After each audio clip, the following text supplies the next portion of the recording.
असं कुणाच्या स्वप्नातही वाटलं नसेल की अजितदादा एवढ्या लवकर आपल्यातून जातील. ही महाराष्ट्रासाठी अतिशय दुःखद आणि दुर्दैवी घटना अजितदादांच्या जाण्याने झालेली आहे. खरं म्हणजे अजितदादा गेले अनेक वर्ष या महाराष्ट्राच्या राजकारणात नेतृत्व करत होते आणि अतिशय परखड स्पष्ट वक्तेपणा आणि प्रशासनावर असलेली त्यांची पकड आपण पाहिलेली आहे. प्रत्येक गोष्टीचा त्यांना बारीक अभ्यास करून बोलण्याची सवय होती आणि परखड स्पष्ट वक्तेपणा, निर्भीड, रोखठोक बोलणारे असले तरी सुद्धा त्याला चूक म्हणणारे असले तरी सुद्धा अतिशय मनाने ते निर्मळ होते. याचा अनुभव मी स्वतः घेतलेला आहे. त्यांच्यासोबत मी मंत्रिमंडळात देखील काम केलं. मी मुख्यमंत्री असताना त्यांनी उपमुख्यमंत्री म्हणून देखील काम केलं आणि जेव्हा मुख्यमंत्री मी असताना मुख्यमंत्री माझी लाडकी बहीण योजना किंबहुना इतरही योजना जेव्हा आम्ही सुरू केल्या तेव्हा आर्थिक जे काही घडी आहे किंवा आर्थिक तरतूद जी आहे ती अतिशय उत्तमपणे त्यांनी त्यावेळेस केली आणि याचा अनुभव मला आहे. आणि एकदा करायचं ठरवलं की ते अजितदादा करायचे. करतो, बघतो, पाहतो असे शब्द त्यांच्या डिक्शनरीत नव्हते. व्हायचं असेल ते तात्काळ करायचे, नसेल त्याला नाही म्हणायचे. असा स्पष्ट वक्तेपणा या महाराष्ट्राने पाहिलेला आहे. मी असेन खरं म्हणजे अतिशय मनाला वेदना देणारी आणि मनाला चटका लावून जाणारी ही अतिशय दुर्दैवी घटना आज महाराष्ट्रात घडली आहे. खरं म्हणजे असं कुणाच्या स्वप्नातही वाटलं नसेल की अजितदादा एवढ्या लवकर आपल्यातून जातील. ही महाराष्ट्रासाठी अतिशय दुःखद आणि दुर्दैवी घटना अजितदादांच्या जाण्याने झालेली आहे. खरं म्हणजे अजितदादा गेले अनेक वर्ष या महाराष्ट्राच्या राजकारणात नेतृत्व करत होते आणि अतिशय परखड स्पष्ट वक्तेपणा आणि प्रशासनावर असलेली त्यांची पकड आपण पाहिलेली आहे. प्रत्येक गोष्टीचा त्यांना बारीक अभ्यास करून बोलण्याची सवय होती आणि परखड स्पष्ट वक्तेपणा, निर्भीड, रोखठोक बोलणारे असले तरी सुद्धा त्याला चूक म्हणणारे असले तरी सुद्धा अतिशय मनाने ते निर्मळ होते. याचा अनुभव मी स्वतः घेतलेला आहे. त्यांच्यासोबत मी मंत्रिमंडळात देखील काम केलं. मी मुख्यमंत्री असताना त्यांनी उपमुख्यमंत्री म्हणून देखील काम केलं आणि जेव्हा मुख्यमंत्री मी असताना मुख्यमंत्री माझी लाडकी बहीण योजना किंबहुना इतरही योजना जेव्हा आम्ही सुरू केल्या तेव्हा आर्थिक जे काही घडी आहे किंवा आर्थिक तरतूद जी आहे ती अतिशय उत्तमपणे त्यांनी त्यावेळेस केली आणि याचा अनुभव मला आहे. आणि एकदा करायचं ठरवलं की ते अजितदादा करायचे. करतो, बघतो, पाहतो असे शब्द त्यांच्या डिक्शनरीत नव्हते. व्हायचं असेल ते तात्काळ करायचे, नसेल त्याला नाही म्हणायचे. असा स्पष्ट वक्तेपणा या महाराष्ट्राने पाहिलेला आहे. मी असेन, मुख्यमंत्री देवेंद्रजी असतील, अजितदादा असतील, आम्ही टीम म्हणून काम केलं, टीम म्हणून काम करतो. आमच्या वेळाही कामाच्या वेगवेगळ्या, आम्ही पहाटे उशिरापर्यंत काम करतो. अजितदादा पहाटे लवकर काम सुरू करतात, देवेंद्रजी दिवसभर काम करतात. आणि अजितदादांनी 6-6 वाजता देखील अपॉइंटमेंट दिलेल्या अधिकाऱ्यांनी आणि लोकप्रतिनिधींनी पाहिलेल्या आहेत. अतिशय वेळेचं महत्त्व आणि वेळेचं भान ठेवणारा नेता हरपलेला आहे. खरं म्हणजे काल परवाच आमची एका कार्यक्रमामध्ये भेट झाली. सरन्यायाधीश आपले भारताचे मुंबईत आले होते आणि ते येण्यापूर्वी आम्ही तिथंच एका चेंबरमध्ये बसलो होतो आणि त्यावेळेस झालेल्या चर्चा, गप्पा गोष्टी, आजही सकाळी जेव्हा मला त्यांची ही घटना कळली तेव्हा तेच समोर त्याच आठवणी काल परवाच्या येऊ लागल्या. खरं म्हणजे माझ्यापेक्षा ते राजकारणात देखील अनुभवी नेते, गेल्या अनेक वर्षापासूनचा त्यांचा अनुभव, वयाने देखील माझ्यापेक्षा ते मोठे होते माझे आणि अनुभवाने देखील. आणि म्हणून त्यांना राज्यातल्या अनेक विषयांचा गाढा अभ्यास होता. अनेक विभाग त्यांनी हाताळले होते, त्याचा राज्याला फायदा होत होता. मंत्रिमंडळात देखील ज्यावेळेस काही विषय यायचे त्यावेळेस आपल्या राज्याची आर्थिक परिस्थिती अशी आहे, आपल्याला सर्वांना काटकसर करावी लागेल, अशी अगदी निर्भीडपणे सांगणारे अजितदादा देखील आम्ही अनुभवलेत. शिस्तीचा नेता म्हणूनही आम्ही अनुभवलेला आहे. आणि त्यामुळे त्यांच्या जाण्याने फक्त पवार कुटुंबियांचंच नाही तर संपूर्ण महाराष्ट्राचं न भरून येणारं नुकसान झालेलं आहे. आणि माझ्यापेक्षा वयाने मोठे असल्यामुळे एक जी काय आमची गेल्या अनेक वर्षापासूनची जवळीक निर्माण झाली होती, त्यामुळे राजकारणातले आम्ही तिघजण एक टीम म्हणून काम करत असलो तरी सुद्धा एक मोठा भाऊ हरपल्याची, गेल्याची भावना देखील, दुःख देखील माझ्या मनामध्ये आहे. आणि मी त्यांना भावपूर्ण आदरांजली अर्पित करीत असतानाच मनामध्ये फार दुःखाच्या भावना आहेत.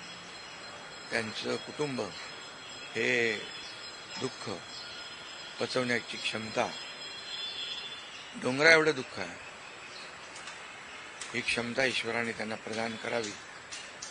कुटुंबाचंच नाही तर संपूर्ण महाराष्ट्राचं झालेलं नुकसान.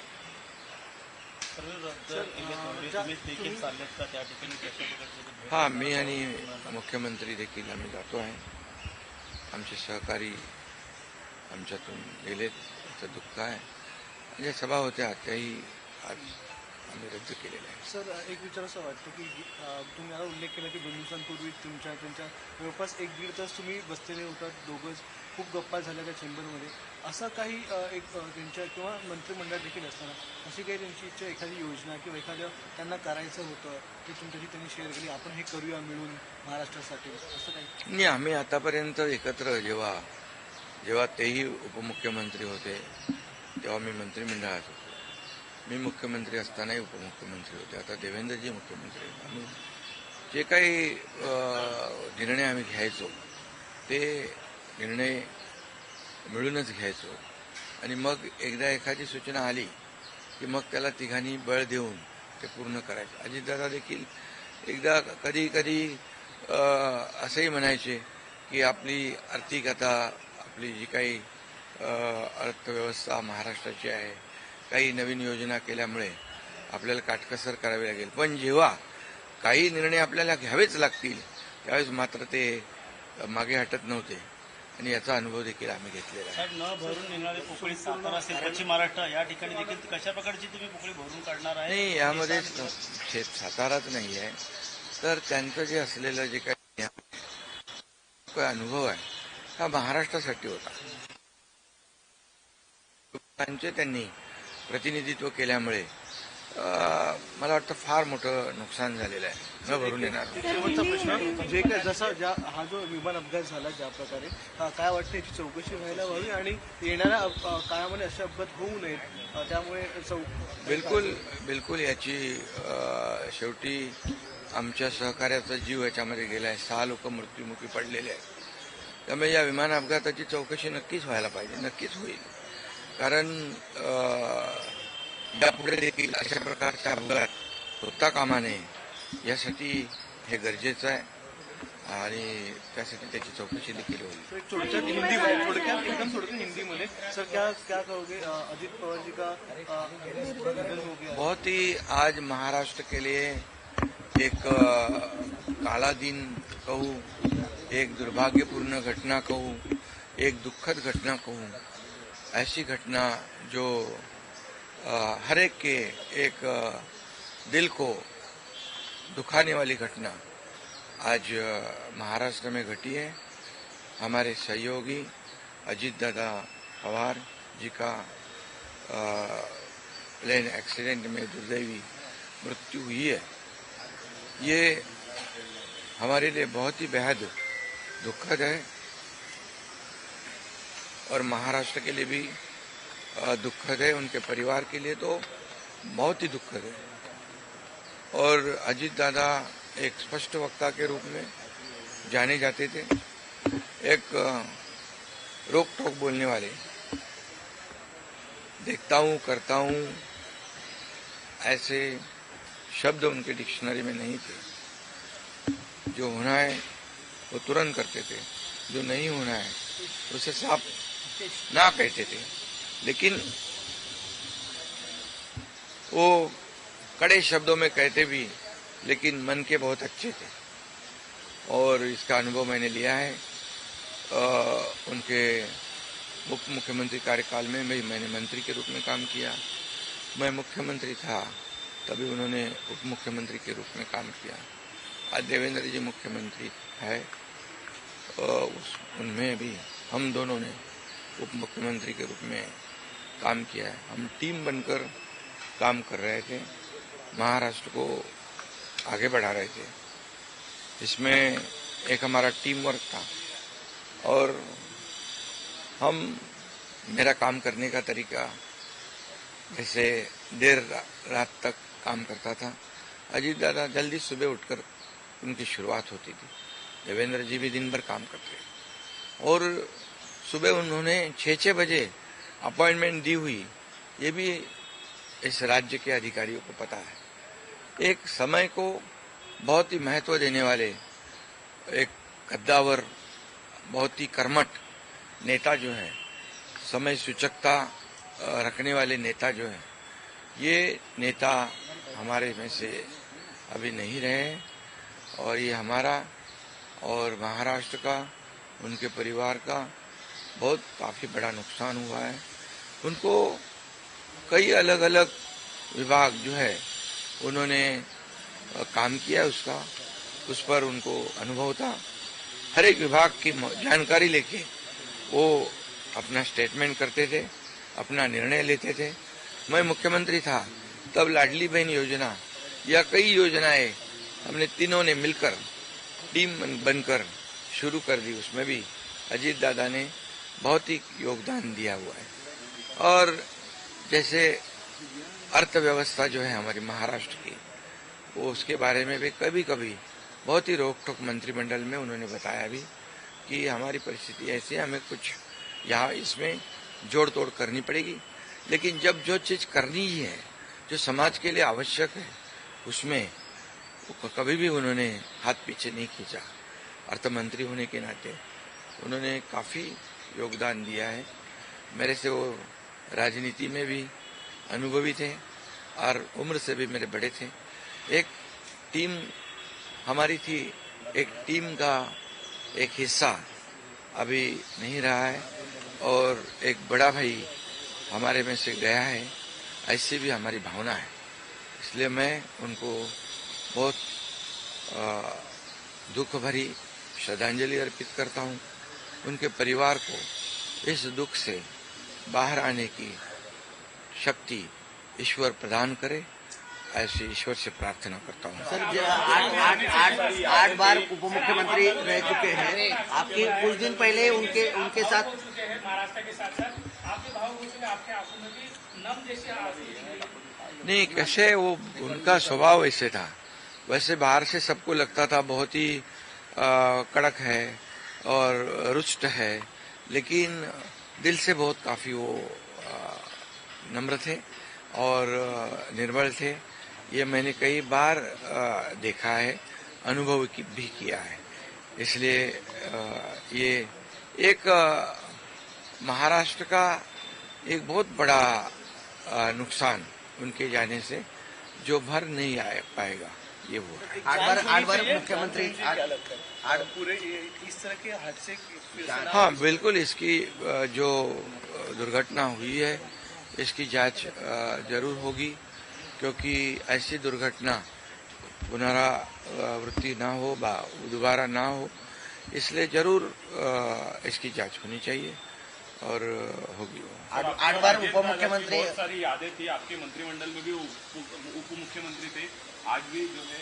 मैंने कहा ना कि जब मैं मुख्यमंत्री था तब उन्होंने जो हमने फैसले लिए, निर्णय लिए समाज हित के लिए, तब अजीत दादा अर्थ मंत्री थे, तो उनका भी काफी योगदान उसमें रहा है, ये कोई नहीं भूल सकता है। आठ बार उप मुख्यमंत्री रह चुके हैं। कुछ दिन पहले आपकी उनसे मुलाकात हुई थी, क्या बातचीत हुई थी? 1.5 घंटा आपसे। अभी हमारे सुप्रीम कोर्ट के चीफ जस्टिस यहाँ आए थे मुंबई में, अभी हम बैठे थे उनके आने से पहले।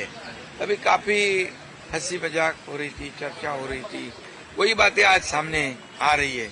2 दिन पहले हम साथ में बैठे थे और आज अजीत दादा नहीं रहे, ये दुख की बात है।